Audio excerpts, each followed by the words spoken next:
చాలా మంది యవన బిడ్డలు స్కూల్ స్టార్ట్ అవుతుండగా, కాలేజ్ స్టార్ట్ అవుతుండగా చదువుతున్నట్టుగా నటనలు వేస్తా ఉంటారు. సంవత్సరం అంతా బుక్కులు పెట్టుకునే ఉంటారు. ఆ బుక్ మీద మొబైల్ ఉందని తల్లిదండ్రులకు తెలియదండి. మహాజ్ఞానులండి వీళ్ళు. అలాగలాగ అంటా ఉంటారు.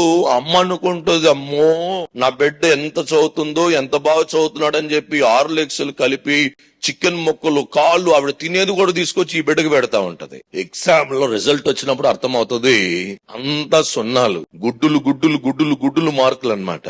అలాంటి మోసకరమైన పనులు చేయకూడదు. మనం చేస్తానంటే చెయ్యాలి, చేయనంటే చేయకొద్దు. చేస్తున్నట్టుగా ఉద్యోగం చేయొద్దు. మీరు ఎక్కడ పని చేస్తున్నా మీరు నమ్మకస్తులుగా మీరు పనిచేసినప్పుడు దేవుడు తగిన కాలమందు ఆయన మిమ్మల్ని హెచ్చిస్తాడు. మీ యజమానుల్ని మోసగిస్తే ఆయన కంపెనీ మోసేశాడు అనుకోండి, ఆఖరికి ఏమవుతుంది, ఉన్నవారందరూ ఉద్యోగాలు ఊడిపోతాయి. మనం లోకానికి మోసకరమైన బ్రతుకు బ్రతకూడదండి. మనము దేవుని వాక్యము మనకి ఏమైతే చెప్తుందో దాని ప్రకారం మనం చేయవారుగా ఉండాలి.